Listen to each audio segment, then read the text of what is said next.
প্রিয় দর্শক বন্ধুরা, এই মুহূর্তের জন্য প্রাথমিকের 2009-এর নিয়োগ থেকে আরও একবার একটি গুরুত্বপূর্ণ খবর।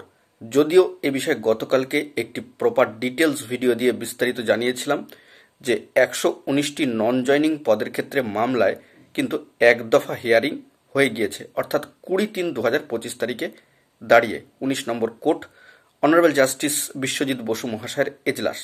তো সেই সূত্র ধরে অর্ডার কপি উঠে আসছে। জরুরি, অত্যন্ত গুরুত্বপূর্ণ, কি আছে না আছে সবটাই কিন্তু দেখে নেওয়ার প্রয়োজনীয়তা রয়েছে, কারণ পরবর্তী ক্ষেত্রে এইগুলো এক একটা ইস্যু কিন্তু হতে পারে।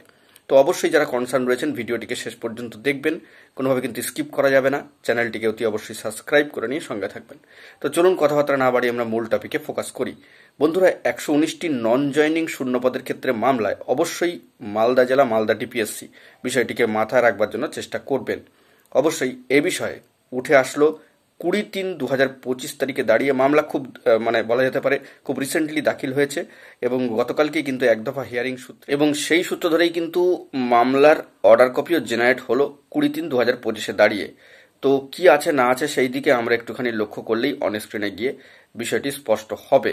তো চলুন সেই অর্ডার কপির মূল অংশটি, অর্থাৎ এক পাতার যে পিডিএফ অর্ডার কপি এসেছে গতকালকের ডেটে 19 নম্বর কোর্টে অনারেবল জাস্টিস বিশ্বজিৎ বসু মহাশয়ের এজলাস থেকে, সেইটাই আমরা একটু ফোকাস করি। বন্ধুরা, এক পাতার যে পিডিএফ অর্ডার কপি সেটা দেখতে পাচ্ছেন এবং তার যে 2 নম্বর প্যারাটা লক্ষ্য করুন। The petitioners are unsuccessful candidates in the 2009 selection process initiated by the Malda district primary school council, অর্থাৎ Malda DPSC, for recruitment of assistant teachers in primary schools of the said district.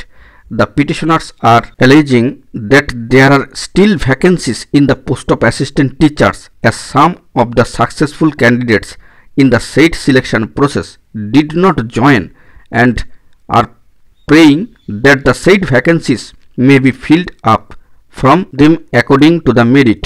পরের অংশটাও কিন্তু অত্যন্ত গুরুত্বপূর্ণ, তবে সবথেকে চাঞ্চল্যকর বিষয় হলো এটাই যে এই মামলা কিন্তু এপ্রিল 2025-এ কম্বাইন্ড মান্থলি লিস্টে চলে গেল। পরের অংশটা কিন্তু অত্যন্ত গুরুত্বপূর্ণ। দেখুন, mister Abhishek Prasad, learned advocate for the council, submits that the life of the panel and additional panel prepared in respect of the set selection test has already expired on February 2023। তো এখানেই বিষয়টা স্পষ্ট হলো যে প্যানেল, যে অ্যাডিশনাল প্যানেল এবং যে মূল প্যানেল ছিল সেটি তৈরি হয়েছে এবং সেটি কার্যত কিন্তু অলরেডি এক্সপায়ার্ড অন ফেব্রুয়ারি 2023-এ সেটা কিন্তু এক্সপায়ার করে গিয়েছে। Therefore at this stage the prayer of the petitioners for appointment can not at all be considered besides petitioners were unsuccessful in the selection test.